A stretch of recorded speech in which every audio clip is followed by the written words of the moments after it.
perintah sebagaimana TAP MPR nomor 6 tahun 2001 supaya Presiden mengundurkan diri secara baik-baik.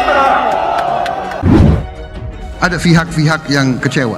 Setelah saya analisa, pihak yang kecewa itu adalah pihak selalu suka melihat Indonesia rusuh.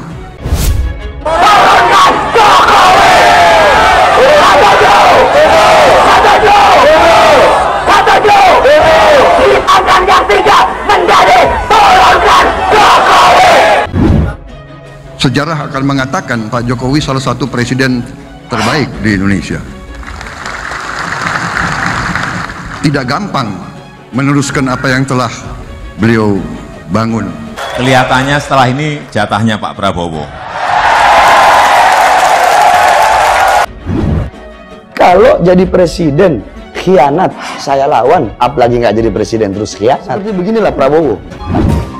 Prabowo itu yang kita angkat, yang kita dukung, kita junjung di atas kepala. Kita kumpulin duit dari rakyat, dari masyarakat berkarung-karung. Sembahyang juga enggak kok, sembahyang juga enggak kok. Prabowo Islamnya tidak jelas, Prabowo Islamnya tidak jelas. Ya inilah hukum manusia. Guru kencing berdiri, murid kencing berlari. Siapapun ente, mau ente anaknya wali, mau ente anaknya ulama, ente mengkhianati Habib Rizik, bakal anak habisi satu-satu. Setelah saya analisa, pihak yang kecewa itu adalah pihak selalu suka melihat Indonesia rusuh. Jadi dalam hal ini saya katakan bahwa saya bisa begini karena Pak Joko Widodo. Kita hadir kemari, tuntutan kita cuma satu. Apa? Tuntutan kita cuma satu. Apa? Yang keras apa? Apa? Allahu Akbar. Allahu Akbar.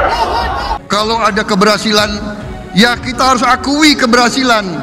Dan keberhasilan ini ya akibat kepemimpinan beliau.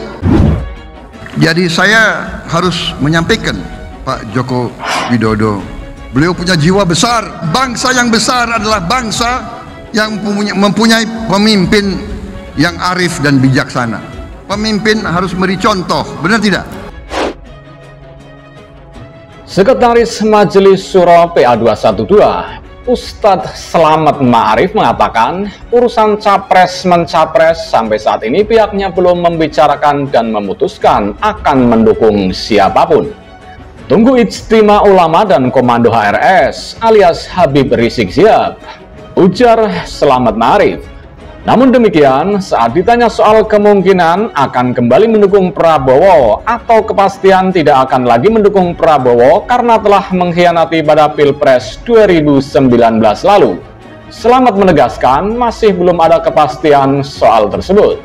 Belum ada kepastian dukung atau tidak dukung Prabowo, ungkap Slamet.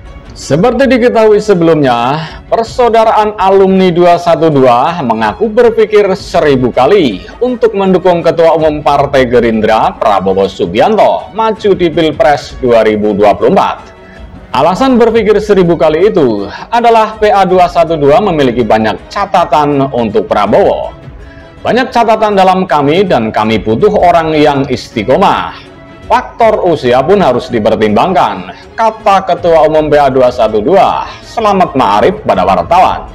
Ketika ditanya mengapa 1000 kali berpikir sebelum mendukung Prabowo di 2024, Slamet menyinggung soal pergelaran Pilpres 2019. Catatan itu termasuk bergabungnya Prabowo ke pemerintahan Presiden Jokowi. Termasuk gabung dengan pemerintahan Jokowi, ucap Slamet. Sebelumnya PA212 menganggap Prabowo Subianto sudah selesai jika dicalonkan pada Pilpres 2024. Partai Gerindra memberi respon soal hal tersebut. Kita nggak pikirin omongan orang, kami fokus bagaimana Gerindra bisa memaksimalkan kerja untuk rakyat, kata politikus Habibur Rahman kepada wartawan. Namun Habibur Rahman mengatakan Gerindra tidak merasa sakit hati atas pernyataan dari PA212. Sementara itu, Waketum Gerindra Sufmi Dasko Ahmad menganggap pernyataan Slamet Ma'arif hanya sebuah pendapat. Dia menyebutkan jika Slamet Ma'arif ingin mengajukan calon lain, ia persilahkan membuat partai sendiri. Pendapat itu boleh-boleh saja, tetapi kita Gerindra punya mekanisme sendiri, dan mekanisme itu diatur sesuai dengan anggaran dasar dan anggaran rumah tangga Partai Gerindra. Ya, kalau Pak Slamet Ma'arif mengatakan Pak Prabowo sudah selesai, mungkin berbeda pendapat dengan kader Partai Gerindra. Kami juga menghargai apabila kemudian Pak Slamet Ma'arif berpikir untuk membuat partai sendiri, ujar Dasko saat dihubungi. Sementara itu, Presiden Joko Widodo atau Jokowi melempar kode soal Pilpres dengan mengatakan bahwa tahun 2024 adalah jatahnya Prabowo Subianto. Jokowi mulanya menyinggung soal perjalanannya menuju RI 1 yang dimulai dari wali kota Solo selama 2 periode. Kemudian memenangkan Pilkada DKI tahun 2012 dan maju bertarung pada Pilpres 2014 dan 2019. Saya ini 2 kali wali kota di Solo menang, kemudian ditarik ke Jakarta, gubernur sekali menang, ujar Jokowi ketika menghadiri perayaan HUT ke-8 Partai Perindo pada Senin 7 November 2022. Pilpres 2014 dan 2019, Jokowi melawan kandidat capres yang sama, yaitu Prabowo Subianto. Jokowi kemudian mengatakan berikutnya adalah jatah Prabowo. Kemudian di 2 kali pemilu presiden menang. Mohon maaf Pak Prabowo, kelihatannya setelah ini jatahnya Pak Prabowo, ujarnya. Dalam kesempatan itu, Jokowi turut mengingatkan semua pihak bahwa Indonesia sudah masuk ke tahun politik. Ia menekankan bahwa yang penting ialah menjaga persaingan secara sehat antar partai. Jangan saling menjatuhkan, kalau bisa itu antar partai saling memuji, jadi didengarkan juga enak, katanya. Antar politisi saling memuji, antar partai saling memuji, itu didengar enak, rakyat juga segar, ujar Jokowi melanjutkan. Sementara itu, lembaga survei Indekstat merilis hasil terbaru survei elektabilitas terhadap 10 tokoh potensial sebagai capres pada pemilu 2024. Survei ini dilakukan pada 10 hingga 19 Oktober 2022 dengan 1.200 responden yang dipilih secara acak.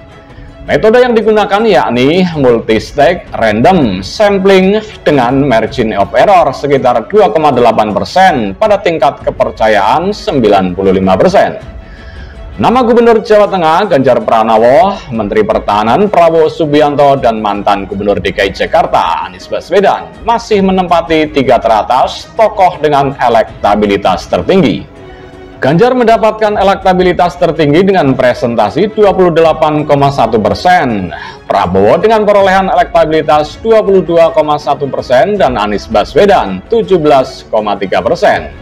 Selain 3 nama itu, ada pula Gubernur Jawa Barat Ridwan Kamil yang masuk karena mengalami peningkatan elektabilitas dalam beberapa bulan terakhir menjadi 8,7%.